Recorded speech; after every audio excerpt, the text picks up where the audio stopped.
Previously on the Duchess War. So Minnie has fainted because of the crowds and the sheep that are eating her dress, and it's all too much for Minnie. And so after she faints, she wakens in the arms of Robert the Duke, and there was a big gossip thing. And so then she's like, oh my god, we gotta do damage control, and Robert is like, the damage is done. And she's like, what? And then he tells her that he's a commie. So this is our next part of the Duchess War.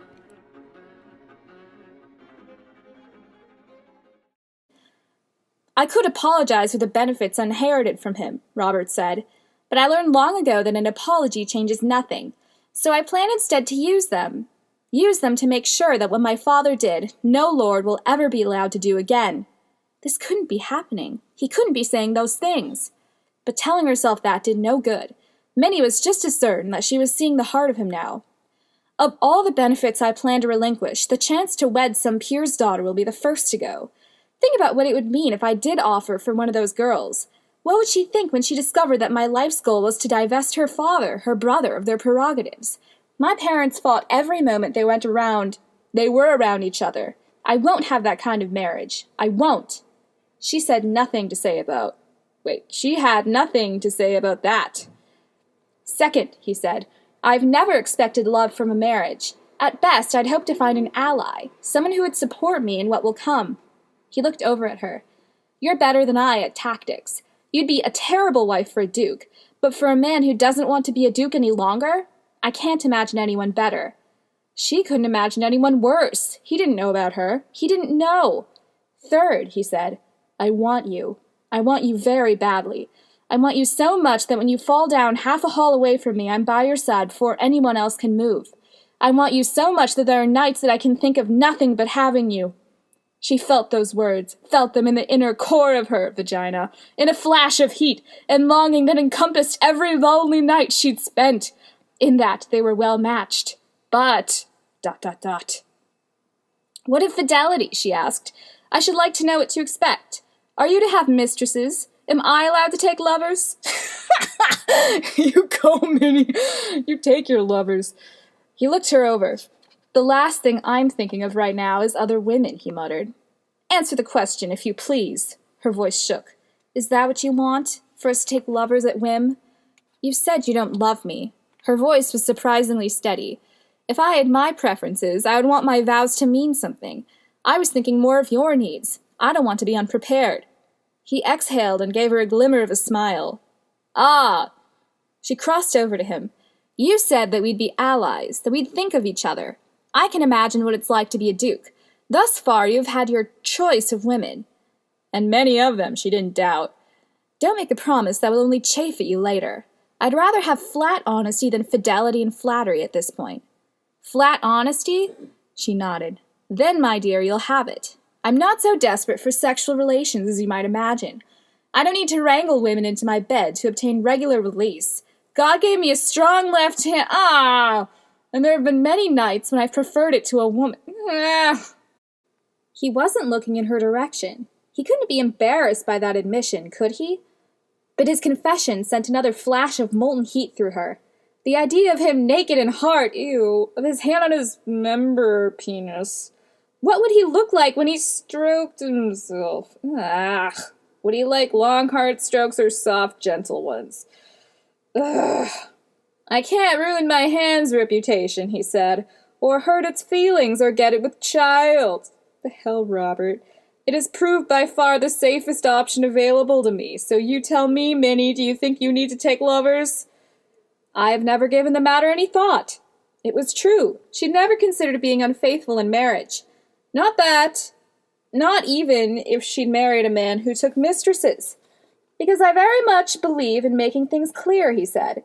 I don't want any misunderstandings between us. And, if it comes down to it, I promise that if you take a disgust of me, I will let you leave. No little stratagems to get you to return. No withholding of pin money. None of that. He swallowed.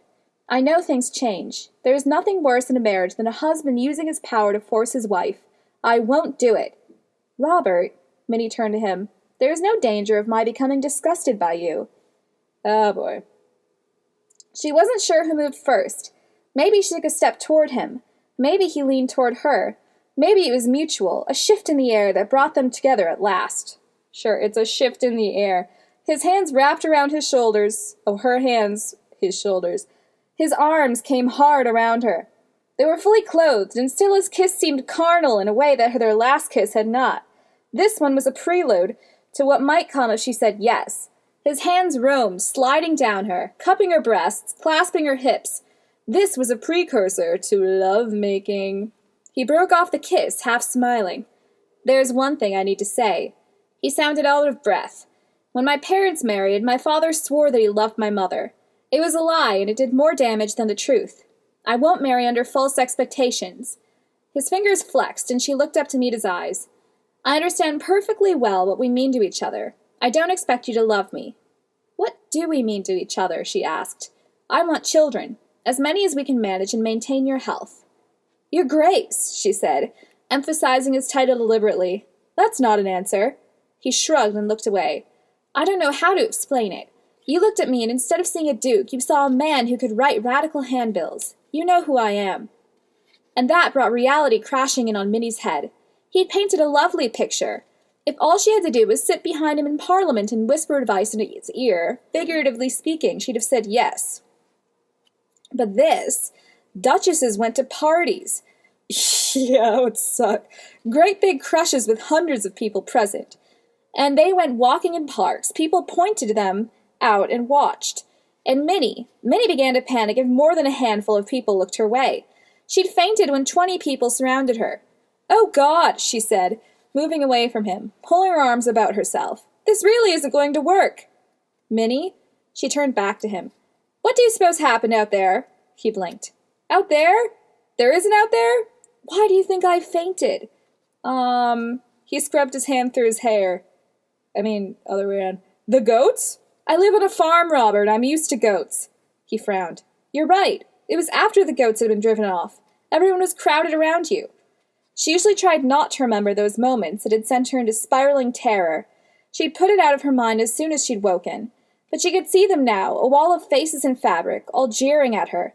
Her stomach cramped just recalling it. Her heart pounded with a cold intensity. I'm afraid of crowds. The words squeaked out, but she'd said them. No, not afraid, terrified. He took hold of her hand. Especially crowds where everyone looks at me. I was caught in a mob once when I was 12. Oh my God! Minnie has chosen to reveal something about her past to Robert, of all people. Will she reveal to him her biggest secret? Obviously, this is a big deal, because one, it could ruin her, and two, she's an introvert, which I just think is worth mentioning, because Minnie really doesn't like crowds, and she prefers to stay home and watch TV. Please join us for the next video of the Duchess War.